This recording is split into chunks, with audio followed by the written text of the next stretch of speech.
IDF की 226वीं brigade ने हमले भी तेज कर दिए हैं और ये दक्षिण लेबनान में 200 से ज्यादा ठिकानों पर हमलों को लेकर एक खबर है, जहां हिजबुल्लाह के कई ठिकानों पर हमले का दावा किया गया और हिजबुल्लाह के कई वेपन डिपो तबाह किए जाने का ही ये दावा है। हिजबुल्लाह के कई इलाकों लड़ाकों के भी हताहत होने की खबर है।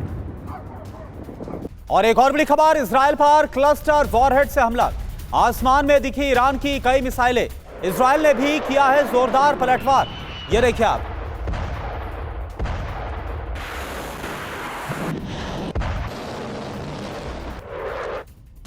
और खबर है जंग में पहली बार अमेरिकी ड्रोन बोट के इस्तेमाल को लेकर, जहां ईरानी ड्रोन बोट के जवाब में अमेरिकी रणनीति। स्ट्रेट ऑफ हार्मुज के पास अमेरिकी बोट तैनात और हमले करने के काम आएगी अमेरिकी ड्रोन बोट।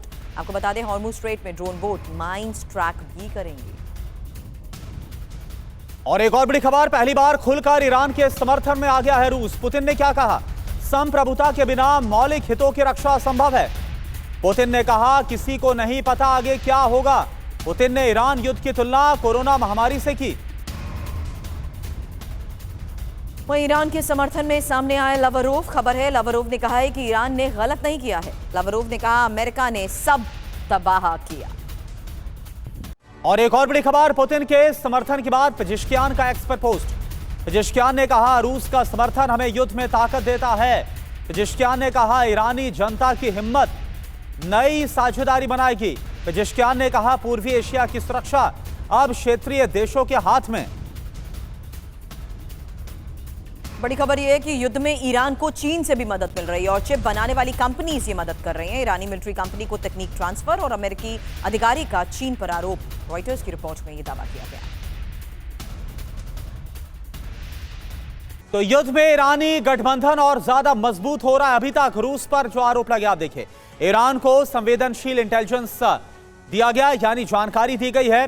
अमेरिकी युद्धपोत की लोकेशन दी गई। फोर्ड लिंकन कैरियर की ट्रैकिंग बाकायदा रूस की मदद से की गई और यूएस एयरक्राफ्ट की लोकेशन भी दी जा रही है। अभी तक चीन पर आरोप है, चीनी सैटेलाइट से यूएस कैरियर को ट्रैक किया गया। साथ ही BU-3 नेविगेशन से भी मदद कर रहा है। रडार और सिग्नल इंटेलिजेंस सपोर्ट भी दिया है। एंटीशिप मिसाइल भी देने का प्लान है। यही इस रिपोर्ट में दावा किया गया है कोरोना कि किस तरीके से अभी तक रूस और चीन लगातार मदद कर रहे हैं।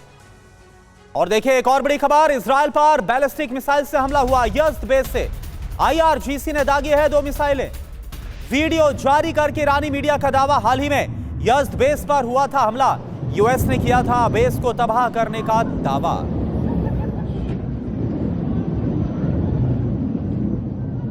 बड़ी खबर है, उत्तरी इजराइल पर हिजबुल्लाह के हमले जारी हैं। आईडीएफ ने अब इंटरसेप्ट किए हैं कई रॉकेट्स। उत्तरी इजराइल के हाइफा में 20 रॉकेट रोकने का दावा किया गया है। कई रॉकेट खुले मैदान में गिरे हैं, हालांकि कोई हताहत नहीं हुआ।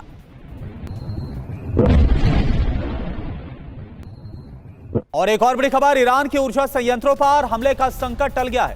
ट्रंप ने ईरान के ऊर्जा ठिकानों पर हमले किए हैं 10 और दिन के लिए। जो ऊर्जा ठिकानों पर हमले हैं, दरअसल उनको रोकने का फैसला किया है। यह खबर, ट्रंप ने 6 अप्रैल तक हमले पर रोक लगाई है। 6 अप्रैल रात 8 बजे तक हमले पर रोक, यानी अगले 10 दिन तक। ट्रंप की तरफ से ऐलान कि ईरान के ऊर्जा ठिकानों पर हमला नहीं होगा। क्या कहा? ईरान के कहने पर 6 अप्रैल तक डेडलाइन बढ़ाई है। हालांकि यही सबसे बड़ा सवाल है कि ये डोनाल्ड ट्रंप का सरेंडर है या कोई चाल, क्योंकि डेडलाइन को किस तरीके से डिकोड किया जा रहा है। हमलों की समय सीमा 10 दिन बढ़ाई गई है। खबर यह है कि ईरान ने 7 दिन मांगे, मैंने 10 दिए। बातचीत बहुत अच्छी चल रही है, ये बात भी डोनाल्ड ट्रंप ने कही है। बिल्कुल सुरभि, हॉर्मुज़ स्ट्रेट बिना धमकी खोलना होगा, ये कहा गया। बातचीत तक एनर्जी ठिकानों पर हमले नहीं होंगे। 15 पॉइंट्स प्लान पर बात जारी। हालांकि कल तो खबर आई कि ईरान ने सिरे से खारिज कर दिया। एक सवाल यह भी कि ट्रंप का डर क्या है, क्योंकि एनर्जी ठिकानों पर ईरानी हमलों का खतरा है, युद्ध की बढ़ती लागत और जंग की अंतहीन समय सीमा। हालांकि यूएस की कमजोर समुद्री घेरेबंदी को लेकर भी एक्सपर्ट्स बड़े सवाल खड़े कर चुके हैं। करुणा, यूएस के लिए ग्राउंड ऑपरेशन बहुत खतरनाक है। सरेंडर के संकेत हैं क्या? नेटो का साथ न मिलने से ट्रंप का मनोबल टूटता हुआ नजर आ रहा है। तो शर्तों का युद्ध, कौन किस पर भारी है? ट्रंप का मकसद क्या है? पहले सुरभि ये देख लेते हैं। सीधा बिग वॉल का हम रुख कर रहे हैं। हॉर्मुज़ स्ट्रेट पूरी तरह से खुलवाना, ये डोनाल्ड ट्रंप का मकसद है, लेकिन ये बहुत जटिल, ये बहुत चुनौतीपूर्ण नजर आ रहा है। ईरान के एनर्जी प्लांट्स पर हमले को रोकना भी इस वक्त मकसद है और न्यूक्लियर प्रोग्राम रोकने की उनको गारंटी चाहिए। किसको? Donald Trump. हालांकि प्रॉक्सी ग्रुप्स जिस तरीके से लगातार हमले कर रहे हैं, प्रॉक्सी ग्रुप्स का समर्थन भी बंद करना होगा, ये शर्त के तहत एक बड़ी बात है। ये अब ईरान की क्या मांगे हैं? हमले नहीं दोहराने की गारंटी की बात कह रहा है ईरान, साथ ही युद्ध क्षति का मुआवजा भी ईरान मांग रहा है। एक और बड़ी बात, सभी मोर्चों पर युद्ध के अंत की मांग करना ईरान ने रखती है।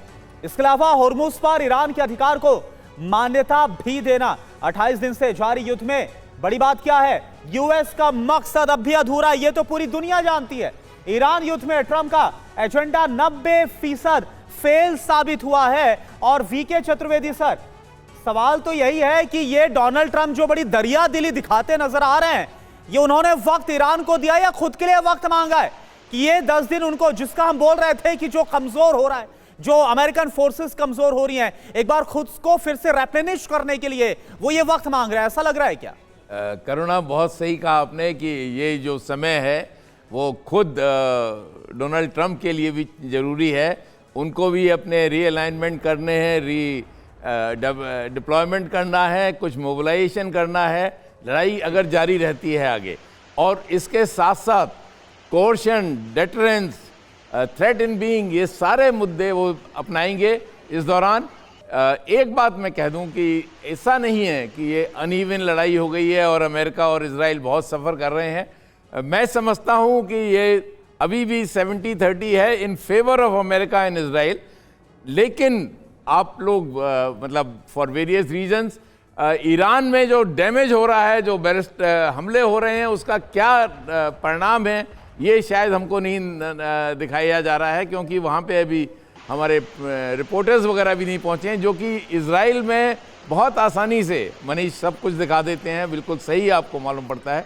तो जो एक्चुअल सच्चाई है इन दोनों के बीच में है, और वो अगर सही मालूम पड़ेगा तो।